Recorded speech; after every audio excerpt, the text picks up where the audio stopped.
I was like, did I miss that? Okay, I'm ready for it. All right. I'm ready for it. Okay, we're ready? All right, good evening. Welcome to the December 9th, 2019 Newton Town Council meeting. If everyone will please stand for the Pledge of Allegiance. I pledge allegiance to the flag of the United States of America and to the republic for which it stands, one nation, under God, indivisible, with liberty and justice for all. All right, Lorraine, if you could please take the roll. Mr. Dixon? Here. Mrs. Diglio? Here. Mr. Flynn? Here. Sloffer? Here. Mayor LaFois? Here. In accordance with the Open Public Meetings Act, notice of this regular meeting was given to the two newspapers of record and posted on the official bulletin board on January 4th, 2019. In your packets this week, you all received the minutes from the November 25th regular meeting, the November 25th special meeting, and November 25th executive session. I know Councilwoman Diglio has already submitted some corrections. Any other changes, amendments, deletions, comments? All right, seeing none, can I have a motion on the three meeting minutes? I'll make a motion to approve the minutes of November 25th for the regular, special, and executive session meetings. I will second the motion. All right, I have a motion by Councilwoman Diglio, a second by Councilman Schlaffer to approve the three meeting minutes from November 25th. A roll call vote, please. Mr. Dixon? Yes. Mrs. Diglio? Yes. Mr. Flynn? Yes. Mr. Sloffer? Yes. Mayor LaFois? Yes. All right, at this point in the meeting, the Town Council welcomes comments from any member of the public on any topic. To help facilitate an orderly meeting and to permit the opportunity for anyone who wishes to be heard, speakers are asked to take one turn at the microphone and please limit their comment to 5 minutes. The clerk will keep time. If reading from a prepared statement, please provide a copy and email a copy to the clerk's office after making your comments so it may be properly reflected in the minutes. Council may choose to comment after the entire public portion has concluded. Prior to opening this portion to the public, I will say that anyone who is here to speak about the Service Electric Cable TV franchise renewal, that will be a separate public hearing, and so we'll hopefully reserve those comments for that portion of the meeting. But any other items for anybody that wishes to make those statements can make them now. With the weather we had last week, I thank the town. Your name and address, please. Ralph Porter, 12 Pine Street. Sorry, I'd like to thank the town road department especially and the police department for doing an excellent job to keep the roads clear.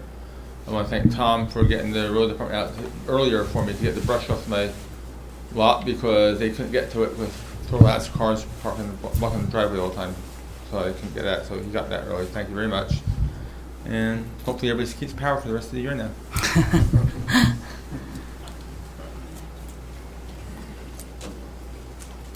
Any other comments at this time? Okay.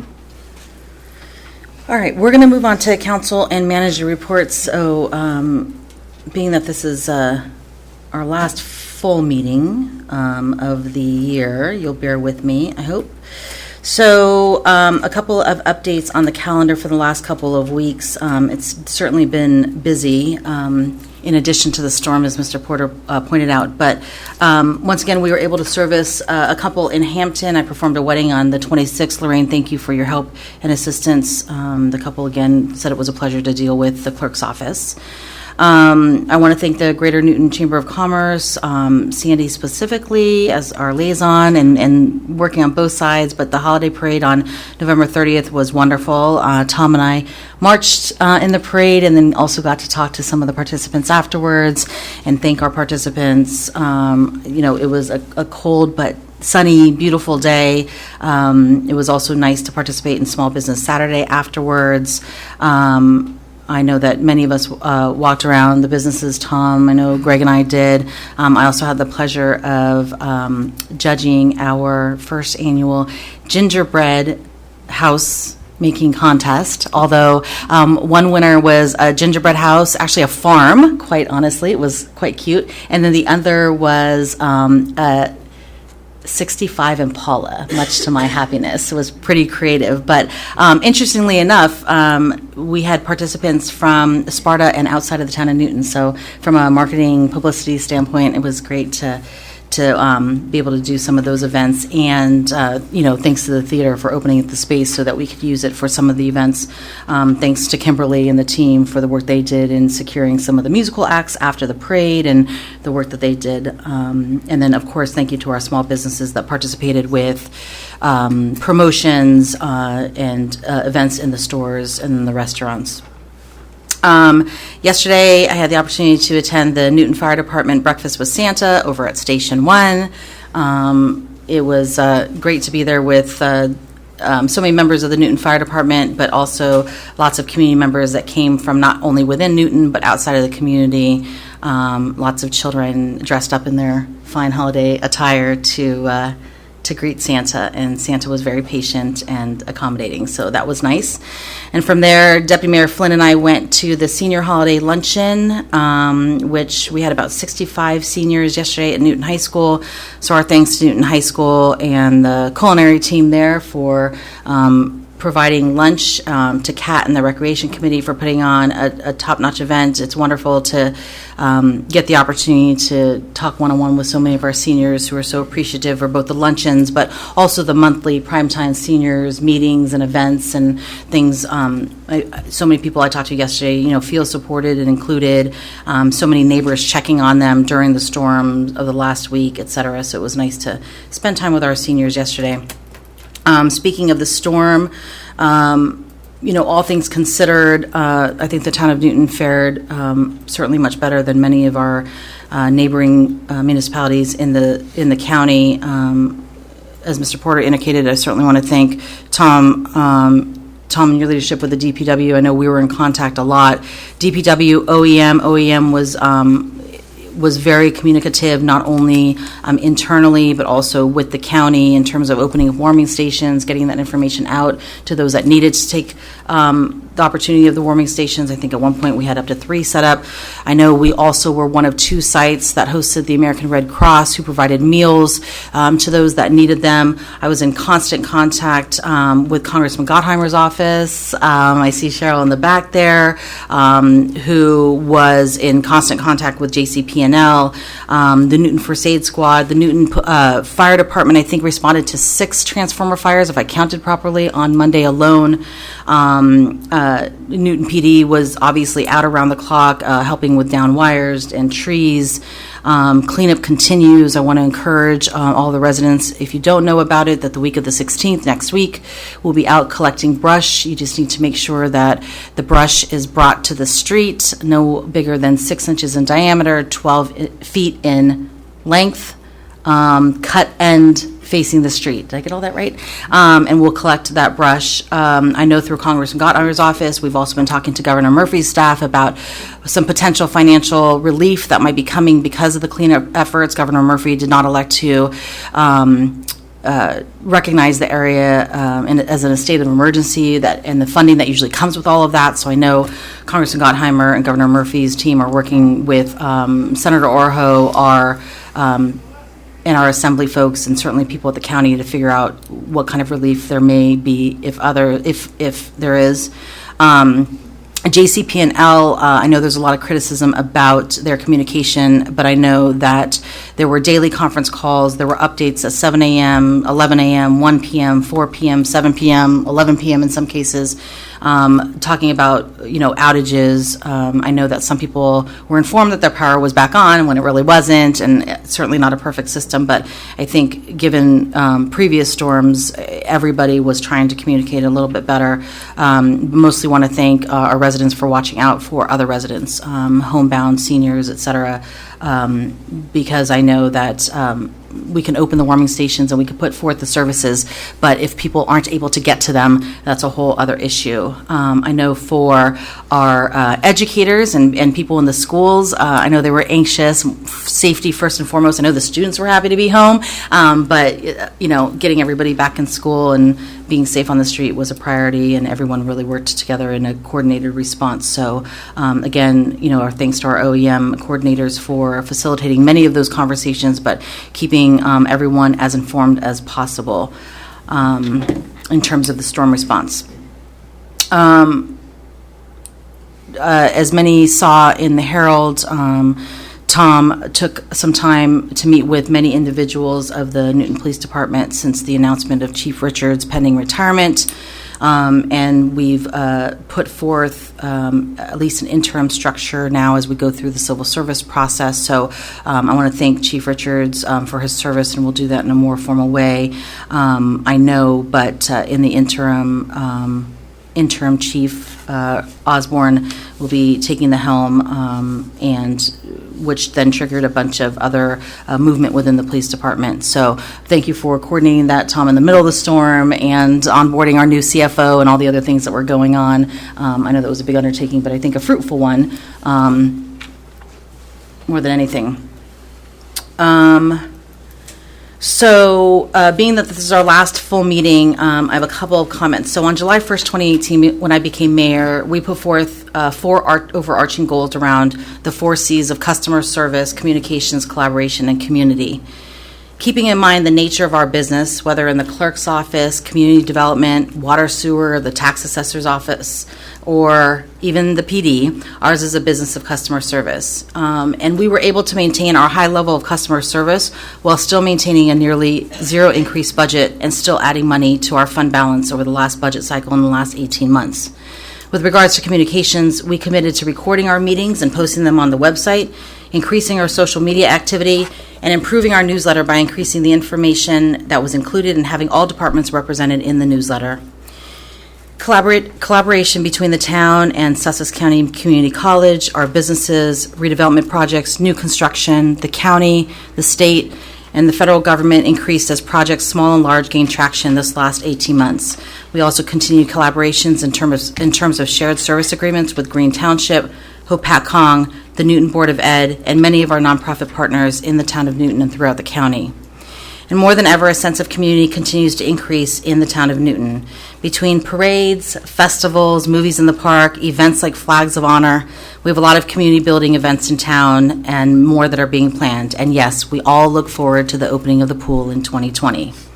But in addition to the above activities and achievements, I think it's important to enumerate the many, many other behind-the-scenes business that got done over the last 18 months, largely due to the everyday work done by Tom and his team, our department heads, and all the staff that we entrust to run the day-to-day operations of this town.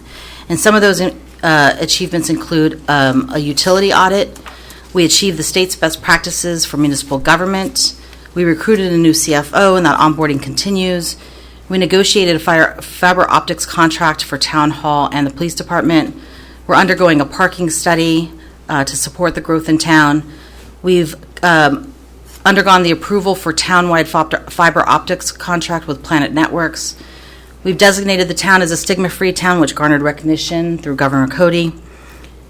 We've had the implementation and increased enforcement of the property maintenance ordinance. We've had the registration of vacant properties ordinance passed and implemented. We've redesigned our website. We've created business and town-wide promotional videos. We've increased our already great relationship with Thor Labs, which is allowing expansion of their business, bringing jobs to town, impacting the real estate market, and has also resulted in more donations from Thor Labs in support of our students, our events, and municipal initiatives. We've created a checklist for events and their applications to streamline services, make it easier for events to happen in town, and to cover our soft costs associated with DPW, the police department, and others.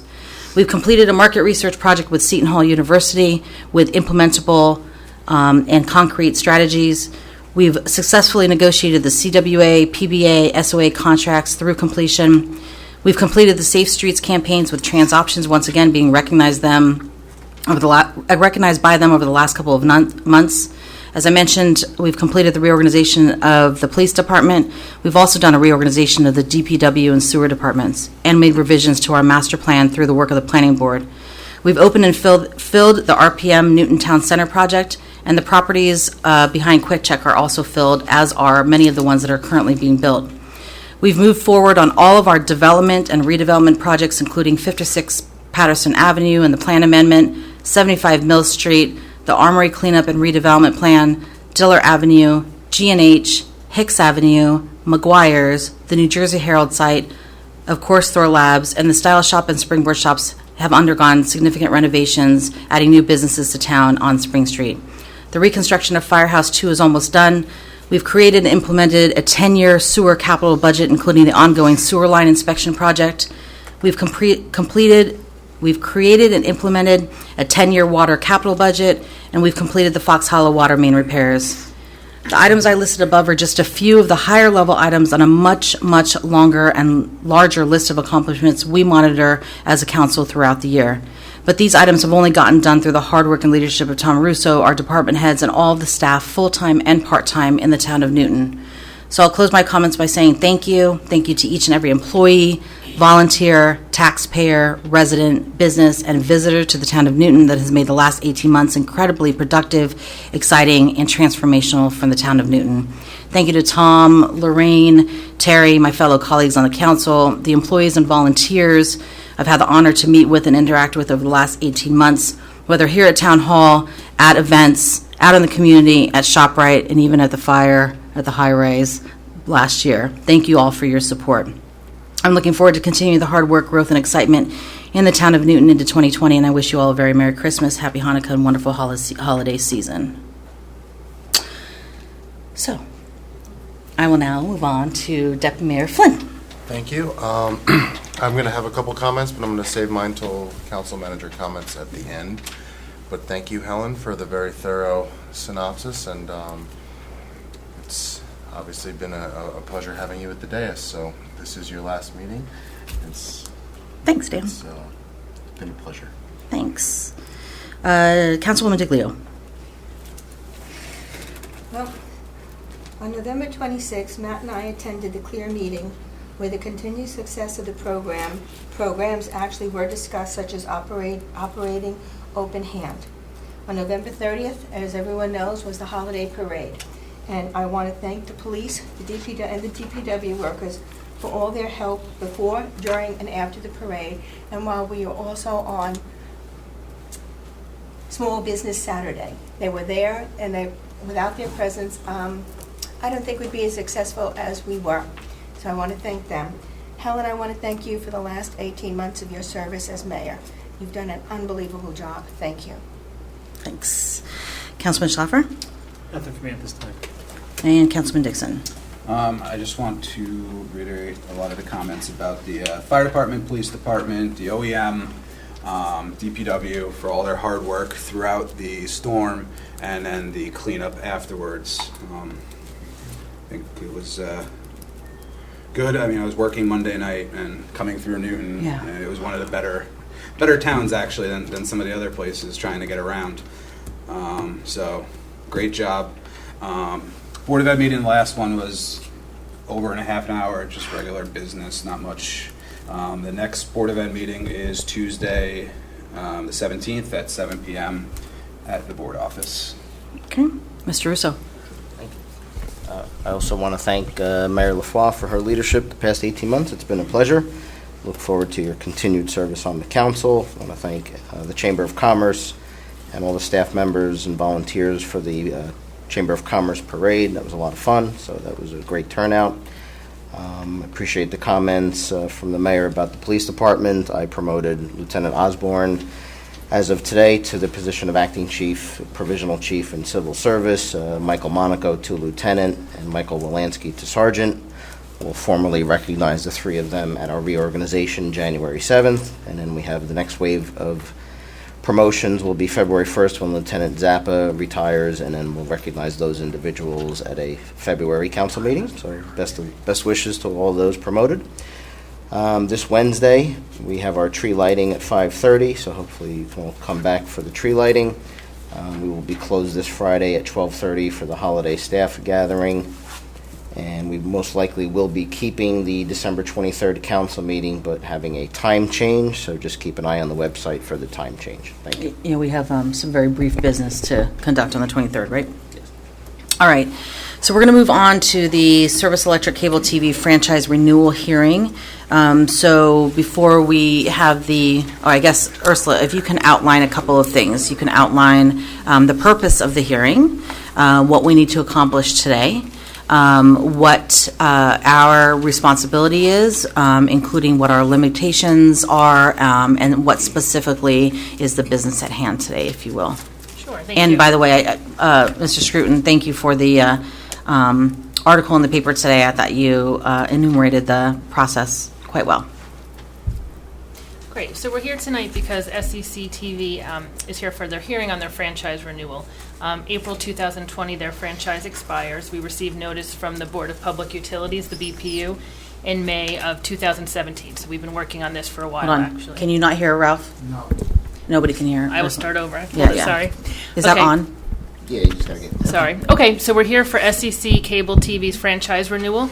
The current franchise expires in April of 2020, and in May of 2017, BPU sent the town notice of that expiration. So the town is charged with considering if SEC TV is providing reasonable services to meet the future cable-related community needs for the town of Newton. SEC TV, as a cable franchise provider, is required to apply to the town because it operates in, along, or over public areas within the town. It's also required to apply to the BPU. And ultimately, it's the BPU that will make a determination. But the first step along the way for SEC TV, like any cable franchise operator, is the municipality. The town hearing is required under statutory law, but again, it's BPU who has the ultimate authority to grant or deny the franchise. As per the statute, 2% of the gross revenue that SEC TV makes within the town of Newton is paid to the town. Importantly, the franchise agreement is not exclusive, meaning if another company wants to come tomorrow, in a year, in 5 years, they can absolutely do the same exact thing SEC TV is doing. So whatever the town does tonight, if they decide to grant, deny, that doesn't stop any other cable franchise company from coming to the town of Newton. Ascertainment proceedings were conducted by an advisory committee of the town. A cable ascertainment report was prepared in February of this year. And basically, BPU had to provide the town with information regarding complaints, services, so that's been reviewed. And basically, the statute, it's a federal statute, provides only 4 reasons that a cable franchise can be denied. So the town tonight is having a public hearing to consider comments from the public, to consider what's been provided, what SEC TV has to present, and ultimately can do one of 2 things. They can deny the request for a franchise renewal, or they can grant the renewal subject to certain conditions, and that's been set forth in our report. Things like connections for schools, to the fire department, certain discounts. So if the town decides to grant the renewal, that's something that's determined as the next step. Even if the town decides to deny the request for renewal, it's still up to the BPU, and the BPU is subject to the same requirements that are set forth by that statute. So the term is typically 10 to 15 years for the franchise, and that's what the town would have to do, again, negotiating if a renewal is decided upon. So ultimately, that's what we're here to do tonight. Listen to the hearing, listen to the proposal, and either grant with conditions or deny, understanding, again, it's really the BPU that has ultimate authority. And this is around the cable services. Cable television in the town of Newton only. Cable television in the town of Newton only. Yes. Okay. So we welcome representatives from Service Electric Cable TV. Trying to think, I was going to say, if you wouldn't mind, Monica, maybe moving down a seat. Monica, the other way. There you go. Yeah. Okay. Either way, that's fine. Wherever you need us to go.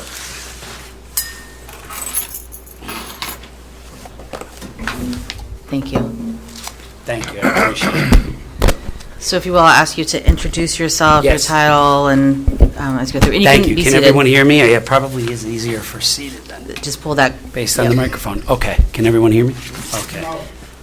Bring it a little closer. Okay, can you hear me now? You can move it a little closer. All right. There you go. I'll speak directly inside. My name is Michael Malidi. I am from the law firm of Gallardi and Malidi. I represent Service Electric Cable Television of New Jersey. And as Ms. Leo so aptly represented, we are here this evening for the public hearing portion of the process of Service Electric Cable TV's renewal, municipal franchise renewal with the Township of Newton. We're very happy to be here this evening. The company has a long-standing history with Newton. In fact, the company has been servicing the Township of Newton since July 2nd, 1980. So we have a very extensive past with the township. We look forward to continue relationship in the future. I do want to introduce the two gentlemen that are seated behind me this evening. They are here as representatives of Service Electric. They can answer certain questions that someone may elect to raise that might be of a more technical or business nature that wouldn't be in my purview. So let me introduce Robert Williams, who's seated here. He is the General Counsel of Service Electric, and also James Galliford, the IT Director for the company. Thank you. Okay. As Ms. Leo set forth, and by the way, let me state here on the microphone that Ms. Leo did a tremendous job of breaking down the overview of the purpose of why we are here this evening. I have to say, usually that's my heavy lifting to present, and she's already cut through it very well and very aptly describing to you all what is the purpose of why we are here this evening, and also somewhat of the procedure and process that is involved. This was a 36-month process that is coming to its culmination as a result of this public hearing and the subsequent ability to discuss and negotiate terms wherever the council may see fit on behalf of the town. On behalf of the town for the enactment of a new ordinance, a franchise renewal and a new ordinance to pass thereafter, following this meeting this evening. So I will just have a few quick comments and a brief overview, and then, Madam Mayor, you are, of course, welcome to open it up to the public for comment. We are here to try to answer whatever we can. One thing I do stress in that regard is, and we find this going from different municipalities and in my time handling it for the company, that it is important to stress that we are here with dealing with issues that are directly related to franchise renewal. So while often folks will have questions about their particular programming on cable or something they see on the internet, that is not necessarily something that we can control here this evening, nor are we really here to address that in fairness. However, I can always do my best as a television watcher myself, but I don't think anybody needs to hear my opinion on it. As an overview, the township currently maintains, the town of Newton maintains 1,833 subscribers with Service Electric Cable. Of those, 1,155 are video subscribers, 638 receive broadband services only, and another 40 receive commercial broadband services. As part of our renewal process, you all on the council have been previously provided an application. It's an application for municipal consent, which was sent by my office. That application provides a lot of detailed information about the company, the financial condition of the company, technical data with regard to infrastructure and that sort of thing. I do want to stress, which I think is very useful, is the exhibits to that application. And incidentally, if anyone does not have that with them tonight, I do have a few extra copies. If anyone would like that, I can pass those out. Mm-hmm.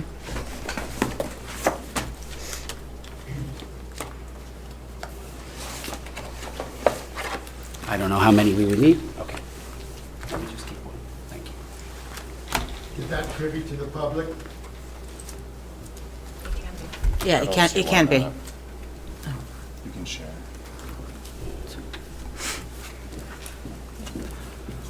I'm sorry, I didn't want to address the question without it being open to the public hearing, ma'am. Right. So Exhibit A to that application provides a list of channels and programming that the company provides. Exhibit B is the map. Why is the map important? The map outlines the service area that Service Electric covers. So you can see there whether there are any relevant markings of anywhere where the service would not be provided. In the town of Newton, certainly it is mostly covered. Exhibit C is the tariff or the rates that are provided to the State Board of Public Utilities yearly, that is then reviewed by the State Board to make sure that they are in line with acceptable standards. And it also provides a list of packages that a subscriber can choose from that are being offered. So naturally, over a 10-year period since we were last here, there have been changes. There have been upgrades in technology. One of the major changes in that regard is the existence of what is called the triple play service, where a customer would be entitled to bundle their services, meaning cable television, internet, and digital phone services for one set price. So that has become a very popular avenue for most customers to take up the company on, and that has been a very large success. This is also in line with many other providers who provide similar services. As Ms. Leo pointed out, the expiration of the old ordinance is April 2020. I feel relatively confident that in operating our public hearing tonight, I'm certain we could probably work out and enact a new ordinance within that time so that that time does not lapse, although that time frame is not what they would call a death knell to the process in any event, as our company is still obligated to continue to provide services to the residents even beyond the expiration of the previous agreement. Exciting news has occurred with regard to speed of internet, and this has become a popular issue in most of our townships and renewals currently. Most customers have asked for increased speed, and the company heard those issues and heard those pleas. And the company is proud to announce, for anyone that might not have heard, that as of late October, we have a new program and where there are speeds being offered up to 350 megs across the system footprint in Sussex and Warren County. All serviceable residential addresses in Newton have access now to request speeds of internet service from 50 meg to 350 meg, depending on the need of the customer. We also upgraded our speed packages for commercial customers within the township and within the service area, with speeds up to 200 megs available at all serviceable commercial addresses in Newton and across the system.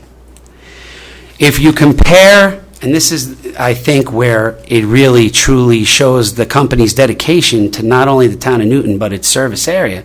If you compare us, I'll use the term us globally, to other providers, when you see this kind of increased speed, will automatically implement a rate increase. Service Electric has elected to provide this increase at no additional cost to the customer. So the same rates apply with the faster speeds. Now, in conjunction with our municipal renewal, it is often negotiated by the township and beyond the regulations and the Cable Television Act to ask for certain concessions from the company with regard to services that we provide to the public entity or buildings controlled and operated by the public entity for use by the town. And we are proud to say that Newton experiences one of the largest amounts of those services being provided. So at this time, currently, and this is something that Ms. Leo and I will discuss in future conversation after the council will undoubtedly speak with her about it. But currently, the Newton First Aid Squad, the Newton School Board of Education, the Newton Police Department, the Newton Fire Department KS Fund, the Newton Fire Department number 2, the Sussex County Library, the Newton Municipal Building, the Newton Town Garage, the Town of Newton Water Department, Town of Newton Sewer, another address for Town of Newton Building at 37 Townsend Street, Town of Newton Fire Museum, that one is inactive, the Newton First Aid Squad, and several other locations that go on from there. And we are proud to say that we work with townships in a concept of free charge for cable services, at cost for equipment, and at cost for internet, up to certain restrictions and regulations. So the company looks forward to maintaining that relationship and providing free services, free or at cost services, wherever we can to continue to do this as a courtesy to the town. Again, not obligated by law to do so.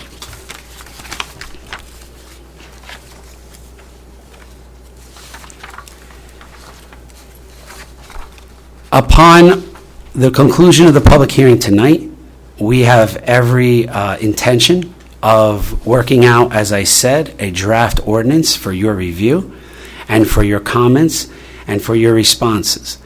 At that time, should we be able to come to an agreement on the ordinance, we would then have you all engage in your first and second reading to enact the ordinance, and thereafter we would be responsible for the filing of it to the Board of Public Utilities, which would then approve it or disapprove it if need be. And a new certificate of approval would be entered by the board, enacting the ordinance as official in accordance with the state. At this time, I have no further initial comments. I am more than happy here this evening to answer the questions of the mayor, the council, and certainly the public when the mayor feels right to open it up to public comment. Okay. Ursula, anything else from you at this time? No. Okay, so before we open to the public, we'll get questions from council. Deputy Mayor Flynn? I'll move on to somebody else. Okay, Councilman Diglio? Yes, in your comment, you said that the first aid squad, the municipal building, are we supposed, and the fire department, different buildings, are those services provided to those buildings free of charge? In the sense of any cable television connection, it would be provided free of charge. Internet services to those facilities would be at cost, meaning much reduced without any profit margin to the company, just at our own cost of whatever it would cost to implement it to you. I hope that answered the question. Yes, it did. Okay. I think that list also includes Sussex County Community College and some other public entities That's correct. as well. Those are the additional entities I left out of my comments. Thank you. Do I understand that you guys own about 50% of the poles and JCP&L owns about 50% of the poles? Is that how that works or no? That is incorrect. Have to No, defer. we do not own any utility poles. Oh, you do not? No, we rent from JCP&L and Sussex REA and CenturyLink. Is there any franchise agreements held privately between the utility company and the providers in the area? Is that why there's reduced competition on our lines? Are you referring to cable and internet provided by Cable, Internet, Service? CenturyLink, I mean, there's basically two. You and Mhm, CenturyLink is mhm. essentially who the options in the area. Is there a reason? I Is there a understand that. restriction? No, not at all. So as Ms. Leo pointed out actually in her initial comments, which I appreciated, which are normally part of mine, this franchise that we are seeking renewal for is completely non-exclusive in accordance with law. It cannot be exclusive in accordance with law. There are none, and we understand that, rumors spread and, there are conspiracies out there that tend to believe that cable companies meet in a dark room and thereafter come out with an agreement that say, you don't walk on our turf and we don't walk on ours, almost like a reference to old-time movies I won't mention. That is not the case. There are no side agreements with other providers. Other providers are free and clear to come into the town of Newton and make their own agreement. If they choose to provide facility, if they choose to at their cost, they are welcome to come in and compete. I note, just by way of example, and some of you will know even beyond this area, Verizon Fios, for instance. Fios is a statewide franchise throughout the state. Fios can go anywhere and compete with any company. To my knowledge, they have not come into this system or this area at this point. That is their business decision. But there's nothing that Service Electric does or can do to prevent other providers. There's no agreement between JCP&L and said utility companies that prevents competition on the poles? Not to my knowledge. And the gentleman behind me can confirm if they like. Not that we're aware of, no. No. Any other questions? Have there been any major infrastructure updates over the last decade? Can you just specify your question a Like, little bit as better? far as your equipment that's on, your lines and everything, has there been anything that you would describe as a major update or overhaul to the? Mr. Williams, maybe come up just so that the public can hear your responses also, or Mr. Galliford? There you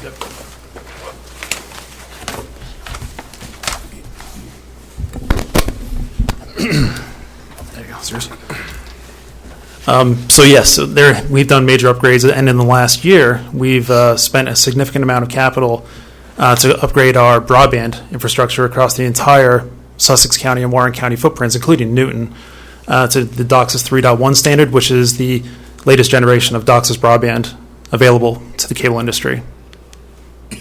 That's the major one, but we're constantly expanding our service groups, looking at where people are using bandwidth and, using the internet more and more. So we're constantly performing incremental upgrades across our entire system to make sure that we keep our level of service up.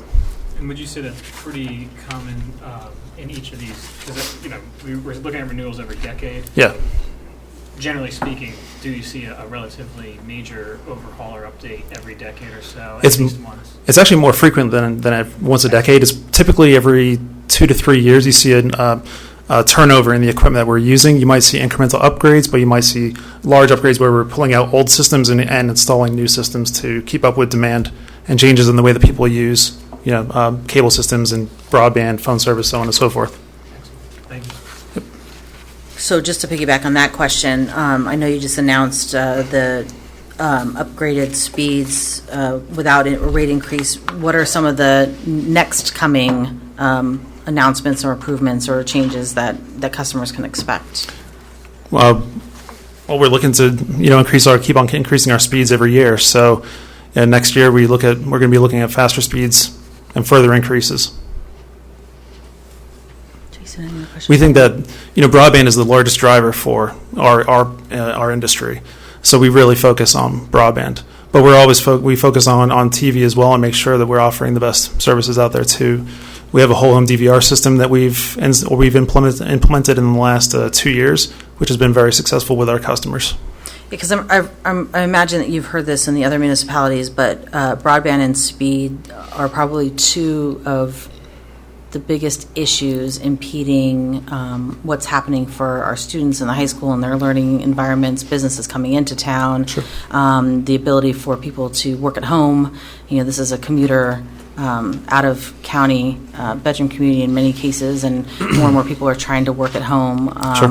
And it's not so much, we might have one speed at the schools, but then our students are going home trying to do homework that's now mandated to be on computers or using technology, and then not able to get the same level of service that they're getting at school, which is impeding their ability to complete work and quite frankly keep up with technology. Right.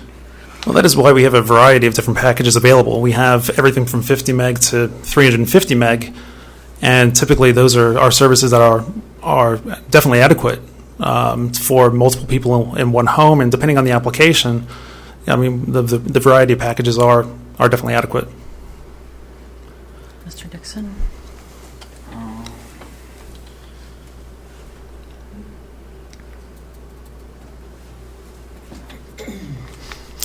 Can I add one comment to that too? Sure, of course. I just want to also say that we offer the same speeds everywhere across our footprint. So no matter if it's in Newton or the middle Wantage, we offer the same speeds, and it's available to all customers.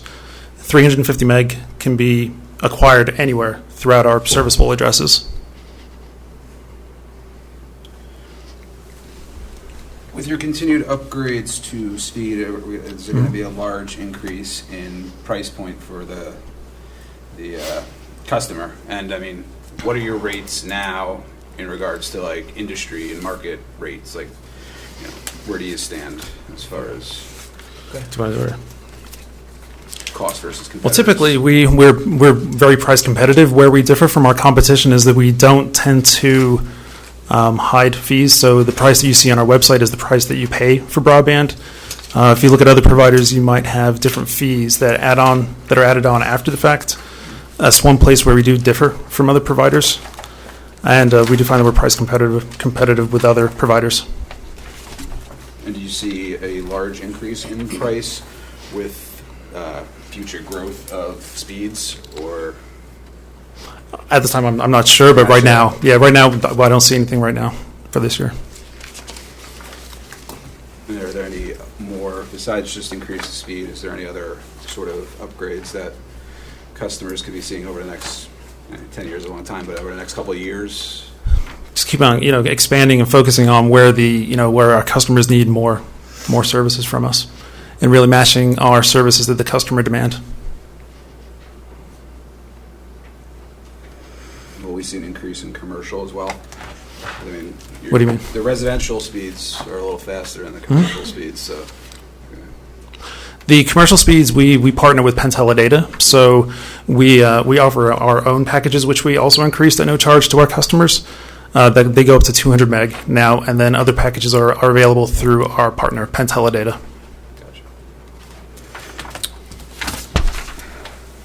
Mr. Malidi, can you go over the numbers of customers again that you had enumerated? Yes. By the statistics that we have gleaned, there are a total of 1,833 subscribers. Okay. Out of those, and I'm glad Mr. Galliford is next to me, he can confirm this very well, 1,375 of those currently receive broadband services. So that's a little different than I stated it earlier, just from a different angle, that take us up on the broadband services. So broadband-only services are 638 of those subscribers, and commercial broadband are 40 additional subscribers. Ms. Leo, in the memo that we got with regards to just the detailed report on the information requested with regards to of customer complaints, were those numbers based on the average number of customers in 2016? I'm specifically page 3, number 2. Is that number based on the entire county then? Sorry, I'll let you get there.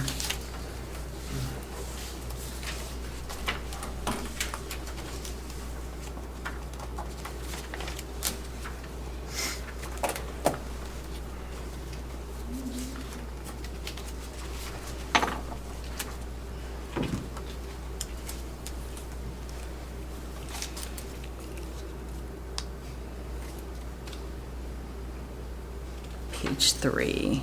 Yeah, I see what it's in the report. I'm looking at the documents BP. Oh, okay.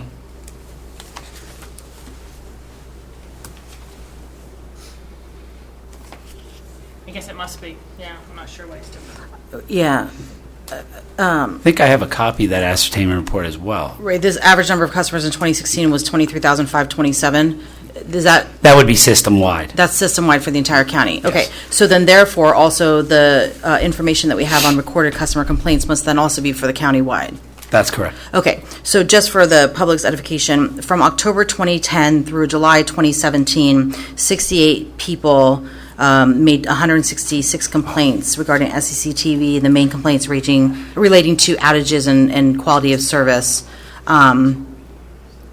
15 complaints regarding billing and 19 complaints concerning government regulations and information. So, relatively speaking, although I know that we have many strong opinions about general overall service, it seems like the complaint history is not tremendous. I did not want to leave it as it may be seen later as a misrepresentation. I just clarified that, Madam Mayor. The Section 1 that you're referring to regarding record of consumer complaints, it's our understanding that that is within the town. Okay. That's a much more proportional representation, and that would be within the town during the relevant time period. For whatever reason, the third section was referring to a large number of countywide. Subscribers. Okay, so system-wide. I just wanted to make sure that we had that correct. So it seems to be that from residents and businesses within the town of Newton, the complaints largely are about outages in service. Yes. Questions or complaints about government regulations or looking for information, more information, and then 15 complaints about billing. Yes. Okay. And it's not uncommon, if I may, in response to that. It's certainly the most common that we hear when someone has a complaint is when the service is down, and that's understandable. It's frustrating. Just a week ago, there was a storm in the area that was significant again, and the company has had to work double time to try to get everyone back up. We can represent tonight that the town of Newton was taking care of now should be, largely, I'll say it that way. I don't know if there's someone who may raise an issue somewhere, but during that same period, we dealt with Superstorm Sandy and all of the fallout that is. And certainly that's frustrating from not only the consumer perspective, but it's frustrating from the public utility perspective, because they want to get back online as soon as possible too. So they're using every effort, but sometimes with act of nature, as we know. And there are that's over a challenges. 7-year time period, That's too. correct. In case people didn't hear that. And so how did those complaints measure up to the other municipalities in the county? Very comparable in our analysis. I don't have the data on each municipality as I sit here this evening. We can always provide you with that if that's a request from the town, but it's very comparable. And especially, that's why I stress the proportion dedicated to outages, because outages is the largest frustration, and we all become frustrated when power goes down and lines go down, and this is something that unfortunately happens. So the town of Newton, in our on the revenue side of our budget on an annual basis, realizes a cable franchise fee paid by SECTV. I believe that's a 2% fee That's correct. of the, I guess, receipts from the town of Newton. That's is correct. Is that 2% by statute, or is that something that can be negotiated? That is listed by statute. It is not something that the company is prepared to alter at this point. It's worked throughout our system and with all our municipalities, so the 2% is standard. But that is listed in the regulations associated with the Cable Television Act. And that's through BPO and state. Okay. Mr. Russo, do you have any questions? Yeah, just a few. Mm-hmm. Yeah, I think our revenues were about 23,000, and they've dropped pretty much because a lot of the subscribers have migrated over to other systems. So I kind of have a mixed bag. I'll start out with the good, and then I'll hit you over the head, and then I'll end on a positive note. Okay. We appreciate. Sounds fair. We appreciate the municipal connections. Most of them are ones that I had negotiated 10 years ago, or Yes. came up with back then and recently in conversations. So we do appreciate that. Connectivity to the various buildings. So the public should appreciate that, because there is a cost savings obviously to the taxpayers for those types of connections. Where I get concerned is where I live, I have Altice and I have Fios. And all these years I've been here, I've always been somewhat baffled by your company, with respect, that I think you're the oldest cable company in the country, and it always seems That's like correct. you've rested on your laurels and had a captured audience up here in Newton and Sussex County. And all the things you described about being innovative that you're proud of in terms of triple play and the higher speeds, I've had for years. And I've always wondered, as a company, like, how do you benchmark yourself? Are you benchmarking against, Planet Networks and what they offer as a newer company or an innovative company? Are you benchmarking against a Fios or an Optimum like I have down by me? Because it always seems, and I listen to employees, I listen to residents, I get complaints into my office. It always seems like the offerings of the company have never really have never caught up to the industry. And it only seems like now that there's other competition, now you guys are starting to ramp up these offerings. And so I'm trying to be polite when I ask this, but it just seemed like there never really was much of an impetus, or there was never much of a concern to offer these services until recently. So was it technological, or was it laziness, respectfully? Mm-hmm. Because I've had triple play, I don't know how long, mm-hmm. as a Cablevision customer. I've had higher speeds forever, and hearing you tout these things as innovative, to me they sound like lazy, and this county and this town should have had them years ago. I don't know if that's fair, but it just seems you guys have always been behind the times of these other companies, and I don't know if that's a fair assessment or not, but I don't hear these offerings as being innovative. I think you're playing catch up to an industry that has passed you by, and I'm just wondering, how do you benchmark yourself to either the county or to these other companies? Thank you, Mr. Russo. I'll take an initial crack at it, and then I'm happy for the gentleman to chime in on this as well. I think first, just by way of example, you heard Mr. Galliford earlier talk about speeds that are comparable to other systems. And in comparing not only speeds to be increased to other systems, but at lower cost. So Our company has always taken the motto that, first of all, we're a privately held, family-owned business. We don't operate across the country. We're not a Verizon, we're not a Comcast, not an Altice in that sense. To make the most technology available by our system for the best cost available. I don't think there's any resting on laurels that I have ever represented the company on with regard to the fact that they are unaware of what other companies do, or that they don't want to keep up and maintain technology to the levels that other companies may have. A lot of our employees, and myself included, if you want to include me, live outside the actual service area, so we're well aware, obviously, just through our own personal lives, of what other companies offer, what other companies provide, et cetera, and also what other companies cost to the consumer. So I don't think it is. When I mention triple play, it's an old habit in my own notes because of the fact that you're dealing with a 10-year time frame. So you go back really to the initiation of that time period. That's when triple play came in. It's not something, granted, you're correct. It wouldn't be something shocking today to say triple play, but it is something that has become the norm in the 10 years since the renewal. So that's why I mentioned that.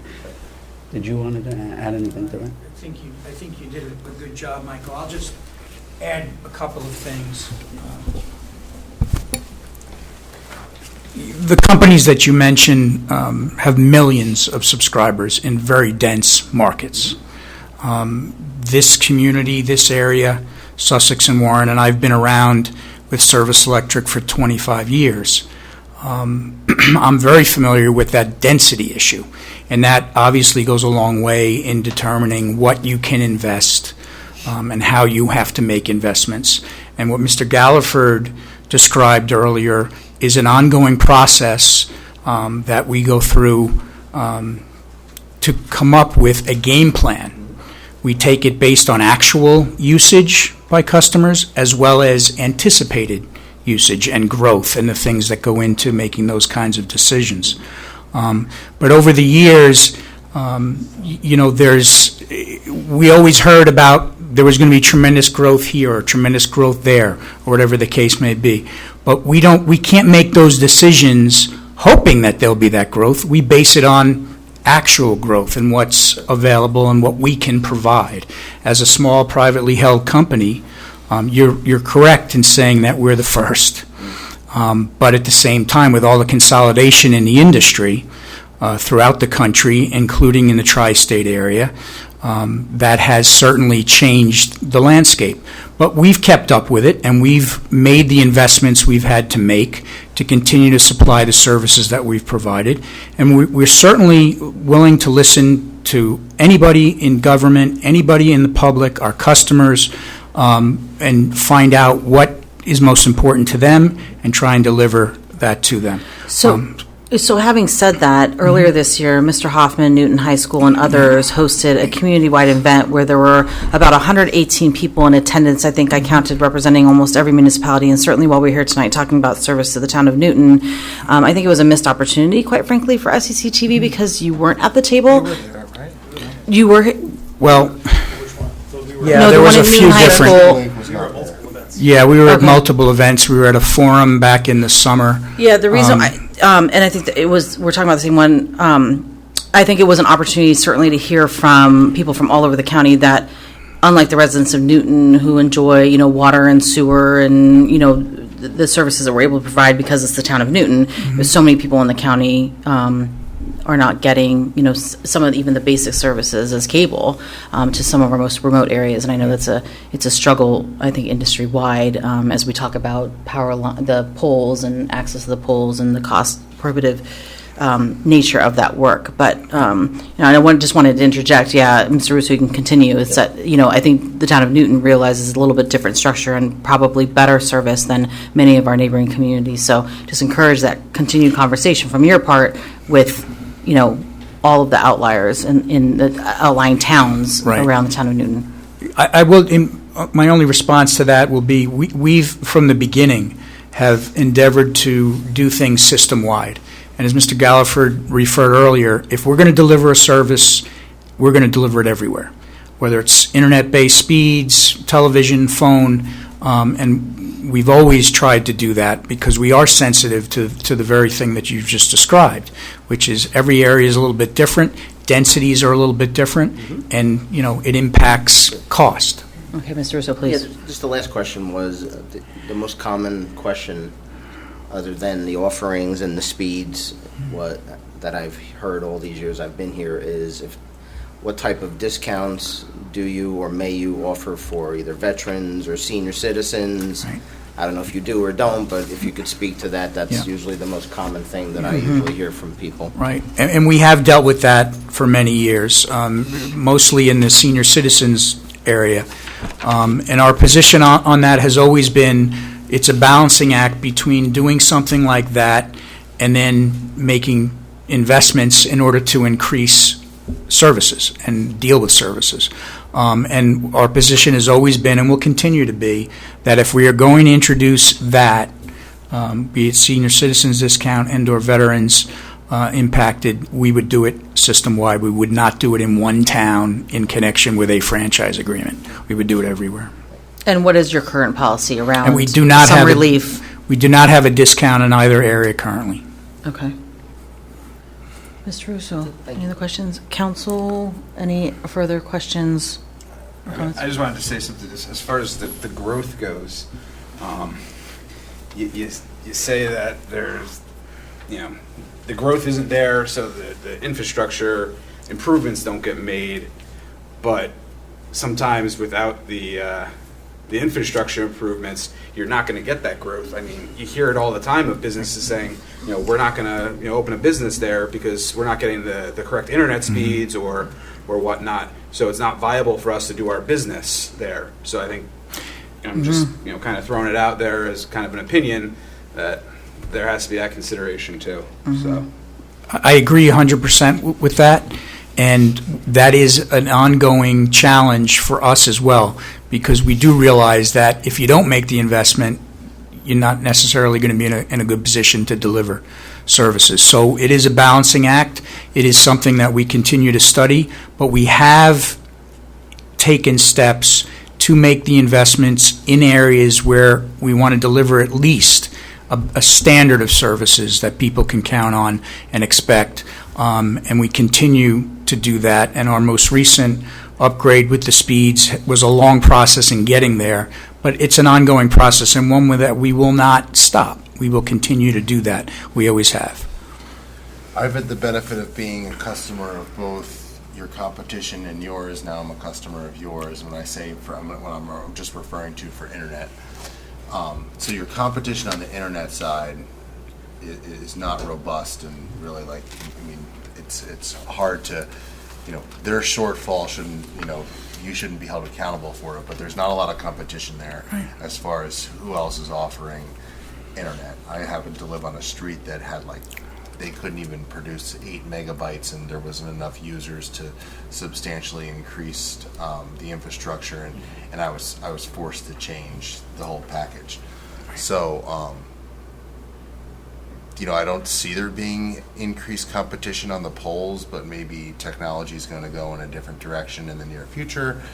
And I would just implore you to compare yourself to, what products that are being offered outside in a locality, but outside of the region, and not the direct competition within the borders here. I appreciate your comment, and we agree with you 100% on that. And we have always tried to, just because there is a lesser offering, doesn't mean that we're going to benefit by providing something just a little better. It's not the goal and objective at all. Never has been, and we will continue to try and grow our services based on that, and not to dumb it down, so to speak. That's not what we're about. Any other questions, comments from the dais? Okay. Any other comments before I open to the public? Not at this time. Okay. So at this time, I'm going to open the hearing to the public. So anyone wishing to come forward to, again, just address the franchise renewal agreement with Service Electric Cable TV. I'm going to ask you to state your name and address for the record. So is it your preference then, council, for you to respond to each, or you're going to do a synopsis at the end? What's your preference? I can interject where I'm able to. Okay. I'll say it that way, only Okay. because some folks may raise something that we'll just write down and take notes of. Okay. And we would, of course, be willing to report back any findings we have. Okay. Where possible, we'll comment along the way. Okay, so in order to give fairness to our speakers, to give them their full 3 minutes, I'll have them make their statements and then respond as opposed to a back and forth. I'm going to Yes. give this application to our attorney to put on the back table for the public's reference if necessary. And one more, Ursula, sorry. We'll have two there. Thanks. Okay, so first up, Did I hear you say 3 minutes? yeah. What happened to 5? Well, 5 is during our regular open public sessions, but we'll, You have another 5 minutes. yeah. Just go ahead, we'll be sensitive, we'll be lenient. Thank you. Alan Abramson, Giancarlo Lane, Newton. My apology to the council, to the mayor, the guests that are here. That's the biggest bunch of crap I have heard. Crap! And I don't know who you're trying to fool. Because your transparency is plastic. What a coincidence. What a coincidence. 10-year contract. And as you're showing up tonight, all of a sudden, guess what pops up? Your explanation of what high-speed internet is, or what your internet is going up to, $350. You know what? I know there's internet services here in town, coming to town, that offer up to $1,000, make yours look sick. Now, I'm going to try and get on my target for what I had written and prepared to do tonight. Somebody has screwed me up. There was a hearing in Sparta on or about the 24th of September. And yes, like you said, the hearings are required by the Board of Public Utilities, better known as BPU. I'm sure Service Electric is very familiar with BPU because they've gone to BPU when things didn't go their way. For example, in Sparta, Sparta wanted to offer you 3 years. You went to BPU. Why? Because you said it takes 3 years to get negotiations done. I don't know what you talk about. I don't know what you get done. But you say it took about 3 years to get done. Your words, not mine. You say that you don't have a hold on keeping franchises out. You're right. Nobody like Fios, Comcast, Cablevision, Verizon is going to come in here. There aren't enough people to support it. You know it. I know it. What does that give you? That gives you a lock, doesn't it? You had said, Mr. Williams said, in Sparta, that the costs were being outweighed because there's no competition in the region, quote unquote. My sources of this, which I will be happy to give to the council, are tap into Sparta, which is an online news source, as well as the New Jersey Herald. The deputy mayor of Sparta, during your hearing, asked you how many times representatives have held forums with residents during the current 10-year franchise. Your answer? We're open to requests, but there have not been any, quote unquote. What does that say to me? You have no initiative. You have no care. And if you don't hear from the people, you're all better off. Pretty poor way to run business as far as I'm concerned. While I'm talking about a poor way of running business. I happened to see online, somebody in Andover posted that they were getting, and I don't know, 50 down, 4 up, for $49.82. I thought to myself, what the hell? I'm getting the same amount for $71.87. This happened on a Saturday. I couldn't call to find out what's going on because you have no customer service available. So I had to be out more money to wait till Monday to find out what was going on. So what did I do?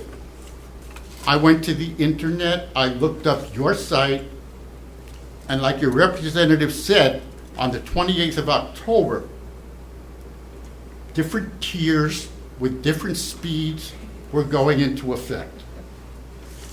So on that Monday, I called your office. And I said, I want an adjustment on my bill. She said that the effect did not go into effect on the 28th of October. It went into effect on the 10th of November. Why then? Because you miraculously realized people wouldn't even get their bills to between the 1st and the 10th of November. I don't know who you hired as a consultant to give you that great idea, but oh my God, I'm shocked. She said, I asked her, don't you think that there's a way to notify people? And she told me, yes.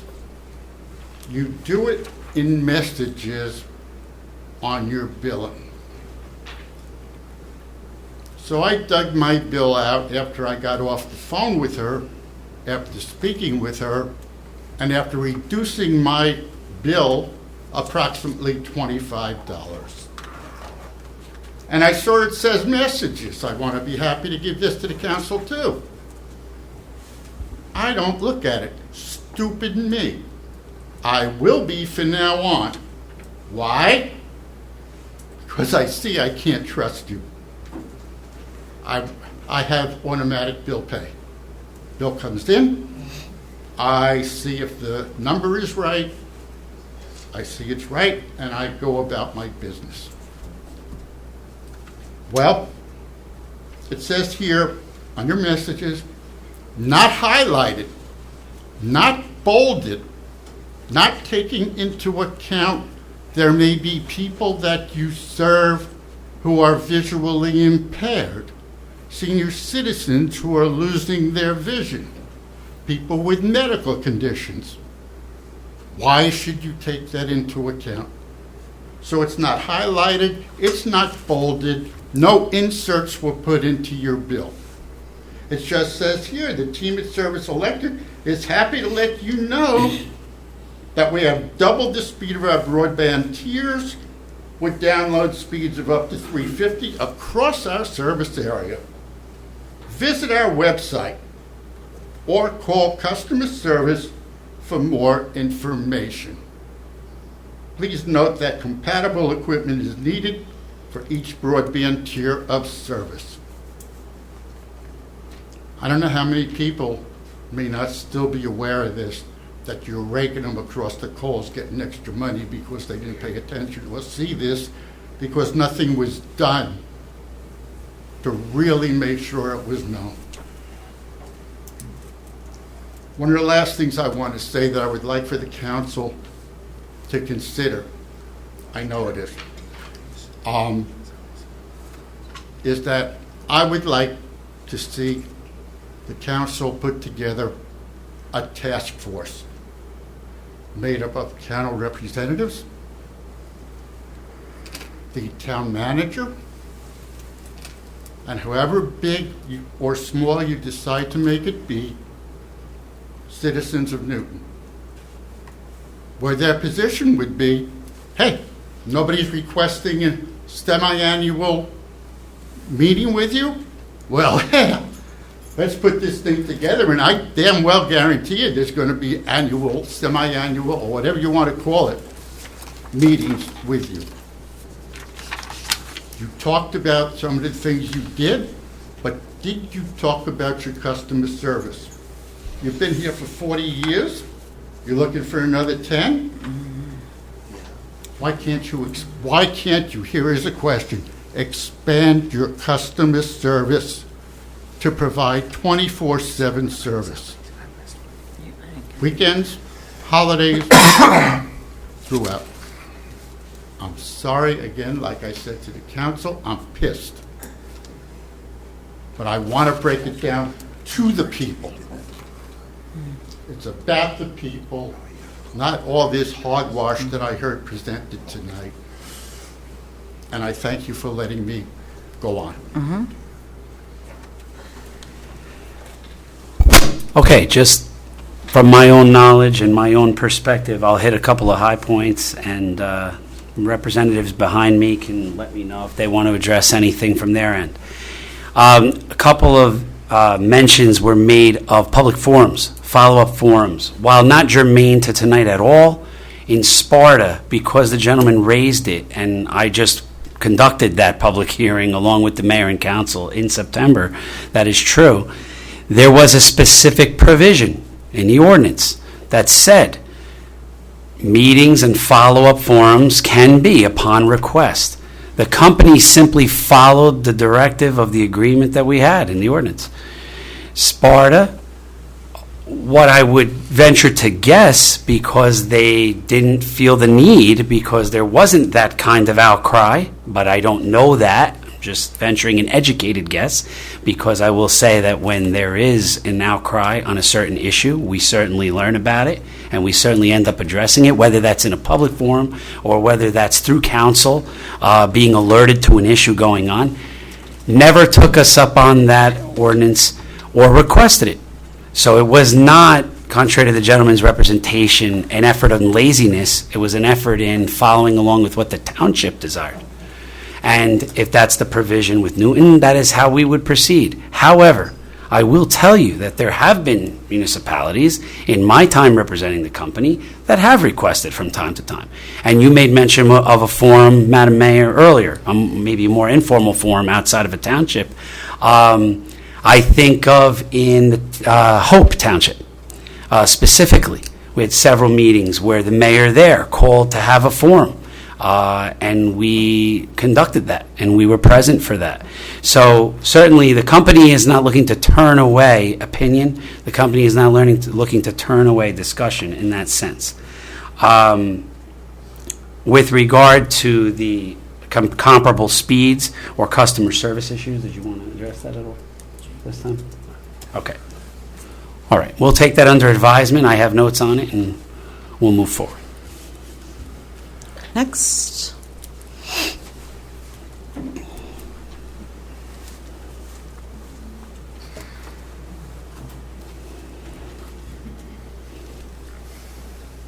Hello, Robert Boyle from Planet Networks, 4 Park Place.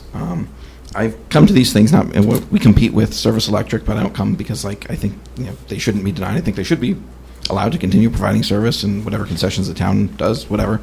It's just the thing, people contact me, I get hundreds of email messages before every one of these forums, people saying, well, are you going to go and make it so you guys can provide service in the town too? And I said, well, we can. We already have that. And so I don't want people to think it's an either or decision. And I only come because lots of people in the public contact me and say, hey, you need to go there and oppose them so you can provide. And I was like, no, it's competition, it's good. And the reason that I don't know whether they'll admit it or not, my own personal opinion, the reason they've raised their speeds is because we're competition to them and we're providing competitive, market pressure. And of course they have to do it anyway, but to stay competitive. But so I think it's good for everybody. There are multiple providers and there's competition. And so I think that's one thing I wanted to address. The other thing I wanted to address the Deputy Mayor Flynn's question about the polls. So. And we can talk about this more offline if you have questions, but just so everybody knows, all the polls in Newton anyway are owned by either JCP&L or CenturyLink. So some are owned by CenturyLink and they have a CenturyLink tag on them and a CenturyLink asset number on them, or they're owned by JCP&L and they have a JCP&L tag on them. Back in the 1970s, Congress passed some laws and basically created something called a joint use agreement. So what used to happen a long time ago was the power company would put poles on one side of the road, And on the other side of the road, the telephone company put up poles, and they said, this is ridiculous. Why don't you guys share resources and put up one pole and you share them? So the communication space, which is basically from 18 feet to 40 inches below the lowest power attachment, is the communication space, and that's managed by the telephone company, regardless of who owns the pole. And anything above that is managed by the power company, and we can't place anything in there. SEC, CenturyLink, nobody else can place anything outside of telecommunications cables outside of that parameter. One is so a tractor trailer or something doesn't hit it, and the other one is so that you're not in dangerous electrical space. So I just wanted to address that. We are in the process right now of licensing every pole in Newton. We plan to provide fiber to every single home in Newton by the end of next year. That's not the purpose for this meeting, but I'm just saying. So there is competition, absolutely, and there's nothing they're doing to keep us from being on those poles. I appreciate you answering that. So. And Mr. Royal, I also do want to thank you for being here, because I think it's important, whether it's SECTV or Planet Networks or CenturyLink or whatever, to hear all of the feedback from residents and from others. And one thing that council did note in her opening comments was that this franchise agreement is not exclusive. As you well know, we encourage the competition from anybody that's willing to put their telecoms on the poles and go through that process, because it's not an easy process. No, it's and there's a natural monopoly, because putting coax up on all the poles, for how many, you guys have 1,800 subscribers or something in Newton? It's just not cost effective. Yeah. For any other company to come in here and what they get 900 customers if they took half the customers, it's just economically it's completely not viable. To put what up? You said? To put up coax cable, and they have a hybrid fiber, so they're going to put fiber and coax and whatever to build a competitive network with SEC. It's just not going to happen. It just doesn't make economic sense. I mean, if they weren't here today, they probably wouldn't build this network today, because the numbers just don't make sense. I don't think so. I mean, I don't know their books, but the fact that they built it back when they did, and they're incrementally upgrading it, and they have that revenue, probably makes it so it makes sense for them to be here. But to build that today, you'd build that in Morristown or Chatham or somewhere where you have much higher density. That's why Verizon Fios isn't here. And Mr. Boyle, now we're on my time, Lorraine, so not to count, but I'm going to put you on the spot, because we've had this conversation many a times, but we talk about the cost per nature in order to increase competition. If you can just outline that for the public, like what it actually costs to get on every pole, or not the cost per se, but the work behind getting on every pole, and why it's not easy for competition to come in, I would appreciate that. Sure. We have to take pictures, and again, a lot of this work was probably done by these guys back in the 70s, so that once you're on a pole, you can stay on it forever, as long as you pay your annual rent. So today the process is a lot more complicated probably than it was originally. We have to take pictures of every pole from 3 different angles. We have to document every single attachment, every bolt, every hanger. So next time you look at a pole, look at all the stuff that's on it. And we have to identify who owns every single thing on that pole, exactly how high off the ground it is, and then we have to say if anything's out of spec. We have to do engineering load calculations to see how much, based on how thick the cables are and how much they weigh and everything, exactly what the loads on the pole are, and any guys. So if there's something that's at a right angle, there has to be a guy wire going down to pull it. So otherwise, over time, it'll lean into the road or traffic or whatever. So we have to provide about 10 pages of documentation per pole, for every single pole. And then we have to send that to them, and then it's a lengthy review process. They send it out to an outside firm that checks all of our engineering and makes sure it's accurate. And then once they say it's accurate, then they give us a permit, and then we can start construction. And we have to start within 60 days, or we have to start all over again. And Mr. Boyle, who regulates that process? So it's a combination of Congress through the Telecommunications Act of 1996, the 1978, the Cable Television Act was part of the joint use that allowed cable television systems to start using the poles. And then the ARRA, the American Reinvestment and Recovery Act, changed basically a lot of the incumbent telephone companies litigated most of the stuff that came out in 1996 in the Telecommunications Act. They litigated it away. So Congress and the ARRA said, we really meant it. We really want competition. So we're going to state it in unambiguous terms. This is what you shall do. Instead of, we'd like to foster competition. They said, you will do these things to foster competition. And so that has had a huge impact on allowing us access. So the FCC has changed a bunch of rules as a result of that.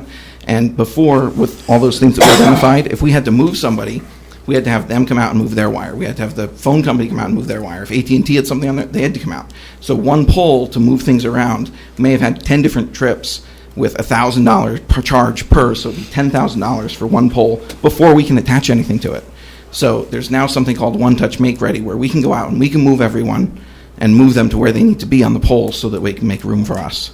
So. And the reason why I asked that leading question is because our representative from Congressman Gottheimer's office is here today, and I know that she's recording feedback as well. So, and we've used a lot of technology and a lot of interesting things that we're doing to make it so that process is faster for us.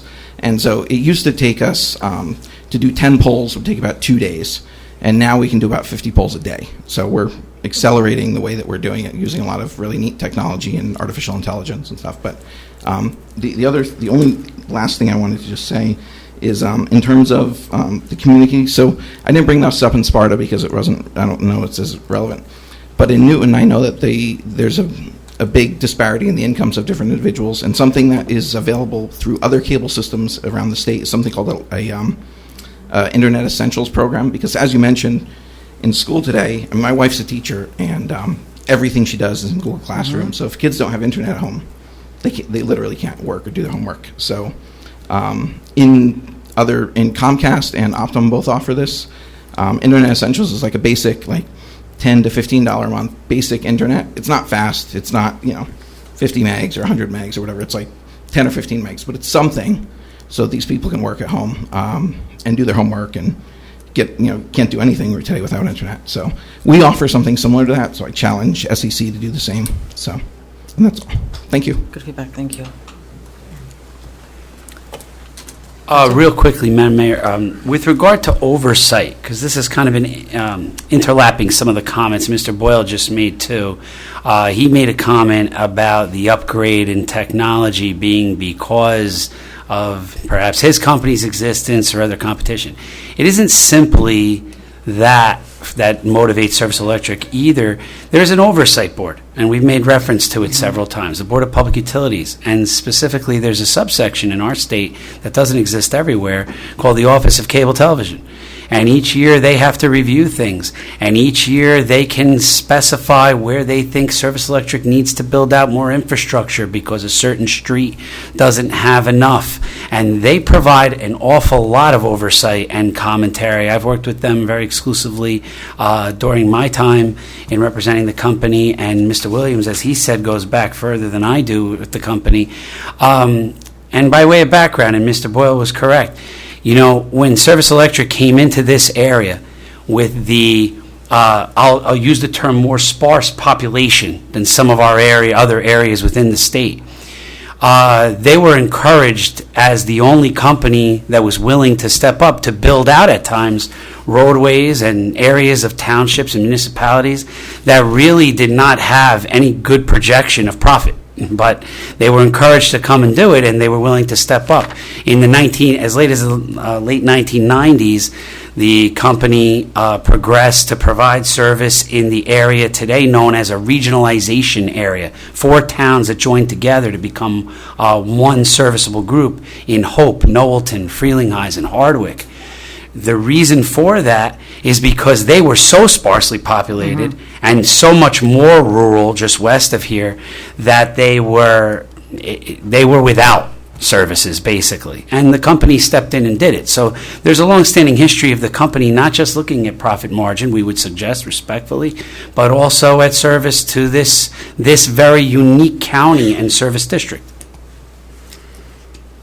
Other public comments, questions?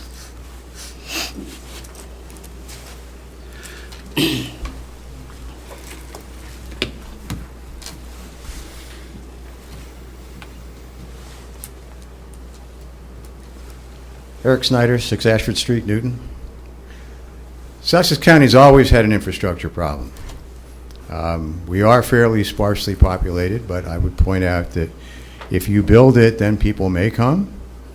I remember in 1973, the first time I went to work for the county, we had questions of, do you have 3-phase electric? Okay. And most of the time I had to say no. We really need, and those of you who've read the county strategic growth plan, may recall that we said that there are two things that are absolutely essential for Sussex County to be able to compete with the rest of the world. And one of them is fast broadband. Whatever you can do to foster competition so we get it, I would greatly appreciate it. I think everybody else would. And being the county seat, you're an example to the rest of the county. Be nice to see Newton beat them all, huh?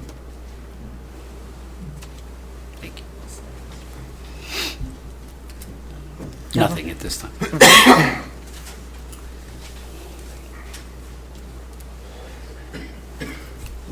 Other public comments?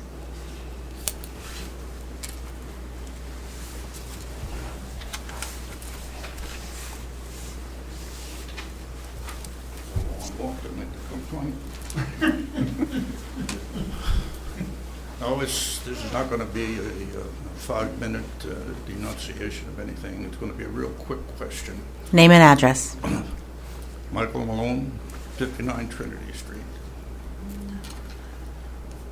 I watch television, as I guess most everybody else in the room does, but I spend more time looking away from the tube because of a technical problem, I believe, and that's why I'm asking the question. It's very comical when you do watch, especially an interview, when you're watching someone's mouth and you're hearing something entirely different than what you expect to be coming out of that person's mouth. Not the sound, but the movement of the mouth. Is there any way to combine the two so it looks like a normal person talking? Yeah, what I would do is honestly call our office for a service call. There might be just a setting on your television that actually takes the timing and adjusts it. So your cable box and your TV might not be synchronized. That's the word, synchronized. Right, exactly. So one, tech can come out and actually take a look at your setup and see if they can adjust it for you. I've seen it personally, so I've seen it myself. Okay. I've had to adjust it on multiple At a minimum charge? Our service calls are free of charge. That's good to know. A lot of them that I have cost me a lot more than that. No, our regular service calls are free of charge. Yeah. Okay, well, that answers my question. Thank you. You heard it here, Mr. Malone. There should be no, I said you heard it here. Should be no charge for that service call. It's on record. It's on record. Council, you were going to say something else? No, not at all. Thank you, Mr. Malone. Other public comments? Questions? Really? No others? Okay. So we'll close the public hearing on the franchise renewal discussion. Mr. Malidi, any other comments, items of consideration, thoughts at this time? I don't believe so at this time, Madam Mayor. I look forward to working with Ms. Leo to craft an appropriate ordinance, and we are willing to get you that draft ordinance shortly. And at that time, you can respond through Ms. Leo with any comments or questions you may have, and I'm sure we can work out the process. Okay. Additional comments, questions, Mr. Russo? No, ma'am. Mr. Dixon? Mr. Sloffer? Mr. Flynn? I just want to reiterate that I think it's healthy conversation to have. It should be more than once every 10 years because I think this is something that affords the public an opportunity to discuss this in a public forum, which is not regularly granted to them.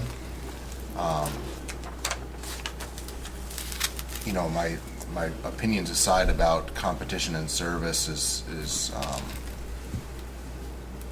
I'll leave it at that. I am happy that there is competition starting, and I'm glad that I hope that the big franchise in the area will rise, and we'll just have better internet all around. I do think it is very impactful to the future for raising children and educating people in the county that there be internet available that grows with the demand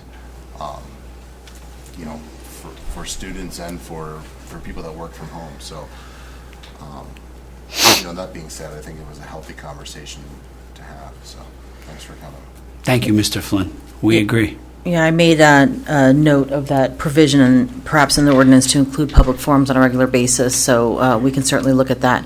Mrs. Leo, if you could step us through or talk us through the next steps for, number one, the public's edification, number two, the council's own knowledge, and just to lie out the timeline. At this point, it's really just the opportunity for the council to either direct me to work with SECTV council to work on that draft ordinance, or to deny their request for franchise renewal at this point.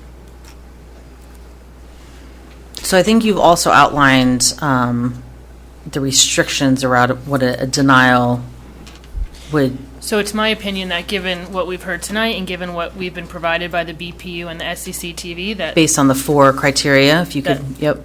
The criteria that are established by the United States Code, that the town should grant the franchise renewal, and then the specific terms and requests, which have been amended, as I understand it tonight, will also request regular meetings in addition to this different service being provided free of charge, will be part of the ordinance that will draft. That'll come before the council like every other ordinance, so it'll be a first reading and then a second reading on that ordinance, and it'll include all of the terms for that franchise renewal.